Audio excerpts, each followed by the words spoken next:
Սիրելի հայրենակիցներ, երեկ Նիկոլ Փաշինյանը մարդ, որ կործանել է Արցախը, ներկայացնում էր այսպես կոչված 4-րդ հանրապետության իր տեսլականը, որը մեծ հաշվով 3-րդ հանրապետության կամ առհասարակ Հայաստանի Հանրապետության կազմաքանդման ծրագիրն է։ Եվ մեծ հաշվով ես ունեի զգացողություն, որ եթե ներկայացնողն այստեղ չունենար Նիկոլ Փաշինյան անուն ազգանունը, այլ Ադրբեջանի կողմից նշանակված Ոմն Փաշաև, մեծ տարբերություն չէր լինի այն բովանդակության հետ, որ հնչեցվել է այս ամբիոնից։ Եվ իսկապես այն բոլոր շերտերը, որ հայ մարդուն, հայկական ինքնությունը պահում է, դրա բոլորի վրա գրող կա։ Գրող կա մեր պատմության նկատմամբ։ Ու ինձ համար իսկապես անհասկանալի է, թե ինչպես է մարդը, թե ինչպես է Հայաստանի Հանրապետության փաստացի ղեկավարի եւ մեր հակառակորդ երկրի ղեկավարի հայացքը, նույնիսկ մեր պատմության նկատմամբ այդքան նույնական, որովհետեւ անհնար է որ նույնական լինեն, կոնֆլիկտ ունեցած երկրներ ենք։ Անհնար էր այդքան նույնական լիներ, բայց նույնական է հայացքը Արցախի շարժման հետ կապված, պատերազմի, հաղթանակի։ Նույնը նաև սահմանադրության մասով։ Ես այսօր լսեցի, որ ոմանք քննարկում են իմ այն հայտարարությունը, որ ես անվանում եմ Ալիևյան սահմանադրություն։ Բա ուրիշ ո՞նց կարելի է այդ սահմանադրությունը անվանել։ Դուք սահմանադրության մասին փոփոխությունների մասին խոսել եք 20 թվականին, 21 թվականին, 22 թվականին։ Այդ ամբողջ ընթացքում որևէ հայտարարություն եղել է այն մասին, որ անկախության հռչակագիրը պետք է հանվի սահմանադրությունից։ Իհարկե չի եղել։ Որ պայն Ալիևն ասել է, սա է նախապայմանը, պետք է գնաք անեք, որից հետո հնարավոր է դեռ պայմանագիրը ստորագրի, Նիկոլ Փաշինյանը գնում է հանրային ռադիո, ասում է անկախության հռչակագիրը կարմիր, այսպես շոր է, որը կատաղացնում է Թուրքիային եւ Ադրբեջանին։ Եվ երբ որ ասում եք դուք Ալիևի պարտադրանքով եք այսօր շնչում, արտաշնչում ապրում եւ մեր ժողովրդին էլ հրամցնում իրականությունը, դա է, այդպես է։ Եկեղեցու մասով Այն ինչ գրված է կառավարության ծրագրի մեջ, հակասահմանադրական է։ Ես դեռ հարցի բարոյական կողմը չեմ քննարկում։ Հակասահմանադրական է, որովհետև կառավարությունը որևէ առնչություն չի կարող ունենալ եկեղեցու ներքին գործերին, չի կարող ու վերջ։ Իսկ այն ամեն ինչ որ Ռուբեն Ռուբինյանը այստեղից պատմում էր եւ մնացածներն էլ տարբեր իրենց ելույթներում հնչեցնում են, ուզում եմ մի հատ պարզ հարց տալ։ Այդ բոլորը որ պահից եք սկսել հասկանալ։ Երբ որ Կաթողիկոսի հետ սելֆիներ էիք անում, երբ որ մայր տաճարի բացման, վերաբացման կամ օծման արարողությանն էիք մասնակցում, այդ ժամանակ չգիտեիք, թե երբ որ հրամանը եղել է Ադրբեջանից, այդ նույն պահից սկսեցիք այդ ամեն ինչով զբաղվել։ Նույնը նաև Տիգրան Աշենի մասով։ Երեկվանից իմ գործընկերները փորձում են հասկանալ, այդ ինչ իրավական հիմք եք հանկարծ հայտնաբերել, որի հիմքով Հայաստանի Հանրապետության տարածք հանդիսացող Տիգրան Աշենը այլևս դարձել է քյարքի եւ պետք է հետեւաբար հանձնվի։ Ընդ որում ես ուղղակի դեմ եմ այն նկատառմանը, այդ թվում նաեւ մեր ընդդիմադիր գործընկերների կողմից հնչեցված, որ մեղավոր են Տիգրան Աշենցիները, որ Նիկոլ Փաշինյանը այս հայտարարությունն անում է ոչ։ Սա միայն Տիգրան Աշենում բնակվող անձանց խնդիր չի։ Տիգրան Աշենը ռազմավարական նշանակության հատված է,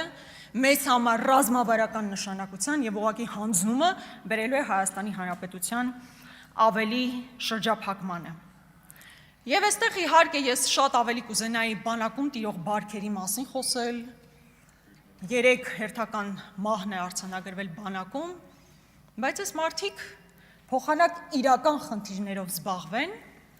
իրական խնդիրներով զբաղվելու փոխարեն իմ գործընկեր Լևոն Քոչարյանի կողմից հնչեցված հարցից հետո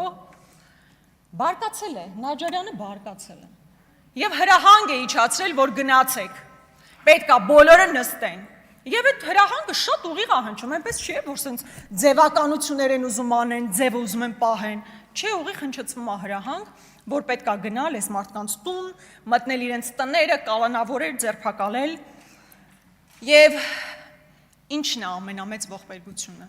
որ Նիկոլ Փաշինյանը Հայաստանի Հանրապետության տարածքից դուրս գնում, Ալիևի եւ մյուսների առաջ այսպես վիզը ծուռ կանգնում է, բայց գալիս է այս ամբիոնին եւ Հայաստանի Հանրապետության քաղաքացիներին, այո, հարություն աստիճան տարբերվող քաղաքական գործիչների նկատմամբ նման ատելություն է քարոզում եւ նման հրահանգներ է իջեցնում։ Այո, սիրելի հայրենակիցներ, մինչ մենք խոսում ենք,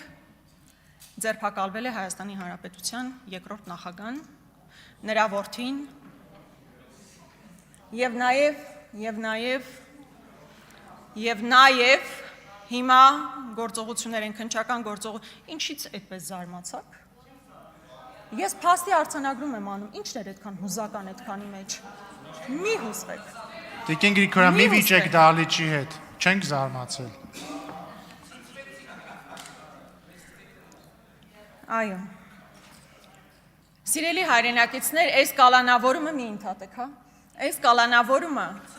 դեռ ձերբակալումը, բայց ոնց հասկանում եմ արդեն SMS-ը գրած կլինեք, հավանաբար նաև կալանավորումներ կլինեն։ Գրեք, ես ո՞ր եմ հերթի մեջ, գիտեք կարծում եք դա ինձ համար խնդիր է։ Մեր ցուցակում 96-րդն էիք ոնց որ։ Այսօր Ռուբեն Ռուբինյանը ասում է մի ընդհատեք։ Ասում է ես արդարության ծարավ ունեմ, ես էլ արդարության ծարավ ունեմ։ Հայ ժողովուրդը արդարության ծարավ ունի եռաբլուրի համար, Արցախի կործանման համար, հայկական պետականության բովանդակության կործանման համար ու վաղ թե ուշ, կարա վաղը չլինի, կարա մի ամսից ու մի տարուց չլինի, հայ ժողովուրդը ծարավը ստանալու է, ես էլ եմ այդ ծարավը ստանալու։ Բայց այդ արդարության ծարավի մասով ասում է նաև, չէ, Երանի արդարության համար հալածվողներին, որտեղ նրանցն է երկնքի արքայությունը։ Մենք չենք էլ վախենում արդարության համար հալածվելուց։ Չենք վախենում, որտեղ գիտենք հանուն ինչի կարող ենք հալածվել։ Հանուն Հայաստանի Հանրապետության, հանուն բովանդակությամբ, հայկական բովանդակության հանրապետության։ Եվ ես որևէ վարքյան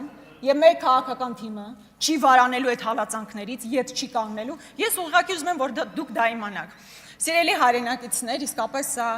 միայն երկրորդ նախագահի ձերբակալման կամ նրա հետ ընտանիքի հետ առնչվող հարց չէ, որովհետև նախագահ Քոչարյանը մեծ հաշվով 18 թվականից կարող էր չգալ Հայաստանի Հանրապետություն, որովհետև շատ լավ պատկերացնում էր, թե ինչպիսին կարող են լինել հետևանքները, որ նա կարող էր ձերբակալվել եւ փաստացի ձերբակալվեց եւ հակասահմանադրական հոդվածով բավականին երկար ժամանակ բանտարկված էր։ Կարող էր նաեւ դրանից հետո, երբ դուրս էր եկել, այլևս քաղաքականության մեջ չլիներ, բայց եւ նաեւ հիմա, բայց սա անձնական հարց չի, իսկապես սեղանին դրված է հայկական պետության հարցը եւ ես անհոգնել սրա մասին խոսելու եմ։ Սա ոչ թե 4-րդ հանրապետության թևակողման process է,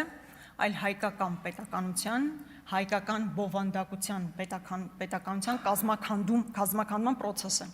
Եվ մենք փորձելու ենք մեր հնարավորությունների սահմաններում, իհարկե փորձելու ենք ամեն ձև խոչընդոտել ու կալանավորումը, հալածանքները որևէ խնդիր չեն առաջացնելու, հաջորդը կարող եք իմ մասով SMS գրել, եւս խնդիր չեմ տեսնում։ Բայց ես նաեւ երբեմն մտածում եմ, հատկապես Քոչարյանների նկատմամբ ատելությունը, երբեմն փորձում եմ հասկանալ, թե ինչով է պայմանավորված։ Եվ ես հասկանում եմ, որ մի քանի պատճառ կա։ Առաջինը հավանաբար, որովհետև նախագահ Քոչարյանը Արցախից է, եւ դուք էլ ինչպես հիմա պարզ է դառնում, առաջ պարզ չէր, ամբողջությամբ Արցախատյաց եք։ Ես ա ցավով եմ ասում նաեւ որպես մարդ, որ ժամանակին ձեզ սատարել եմ։ Ու ես չգիտեմ այդ ատելությունը Արցախի նկատմամբ որ փուլից է գեներացվել։ Դուք ատում եք հավանաբար նաեւ նախագահ Քոչարյանին, որովհետև ձեզ հետ չի պայմանավորվել։ Ինչպես շատերը 18 թվականից հետո ձեզ հետ պայմանավորված դուրս են եկել կամ պայմանավորված հետ չեն եկել։ Եվ նաև այն պատճառը, որ ինքը հաղթած երկրի ղեկավարը։ Երեք դուք այստեղ մի նկատառում եք անում, որ գիտեք, այդ ձեր հաղթած նախագահին ես հաղթել եմ։ Բայց դա ձեր հաղթածի կեցվածք է։ Հաղթած իրականում ընտրություն հաղթած, փաստացի երկրի ղեկավար հաստատված անձը նման վրեժխնդրությամբ է լծվում բոլոր քաղաքական ուժերի նկատմամբ։ Դա հաղթած մարդու կերպար չի, եւ եթե այդ հաղթածի մասին եք խոսում, դուք 10 ընտրություն էլ հաղթեք, մեզ բոլորիս հաղթեք, միևնույնն է դուք պարտված երկրի ղեկավար եք։ Ձեր օրոք է եղել պարտությունը, ու դուք հավանաբար հենց դա է որ չեք ներում, բայց ուզում եմ ասել, որ առանձին նախագահ Քոչարյանին, Լևոն Քոչարյանին, Աննա Գրիգորյանին, մյուսներին, Աղվան Վարդանյան, Լիլիթ Գալստյան, Մեսրոպ Մանուկյան, Արթուր Խաչատրյան, հարցը չի, մեզ բոլորիս կարող եք մեկուսացնել։ Դուք այդ լծակները ունեք, ամեն ինչ ձեր ձեռքում է։ Բայց մեզ ձայն է տվել 150,000 քաղաքացի, նույն գաղափարներով, նույն համոզմունքներով։ Ընդդիմությանը հավաքական առումով 550,000-ից ավել ձայն են տվել, ելի այդ նույն մտորումներով, նույն հայացքով մեր պետականության նկատմամբ։ Հետևաբար դուք չեք կարող 10 հոգու մեկուսացնել, մտածել, որ հարցը լուծված է, հարցը լուծված չէ։ Եվ այո, մենք ամեն բան անելու ենք, որպեսզի արդարությունը վերականգնվի եւ ուզում եմ, որ երբեմն մի նախադասություն, երբեմն այնպիսի ընկալում կա, որ դուք գալիս եք, երբեմն համոզիչ էլ է պետք է անկեղծ ասեմ, այսպես մեսիականության, այսպես ծիրի մեջ, որ իբր մեսիա եք, որ մեր ժողովրդին առաջնորդում է ինչ-որ լավ տեղ, չէ, ուղղակի Ալիևի խմաճիկն, որ իրականացնում է Ալիևի Ավարտեք եւ մնացեք կոռեկտության սահմաններում։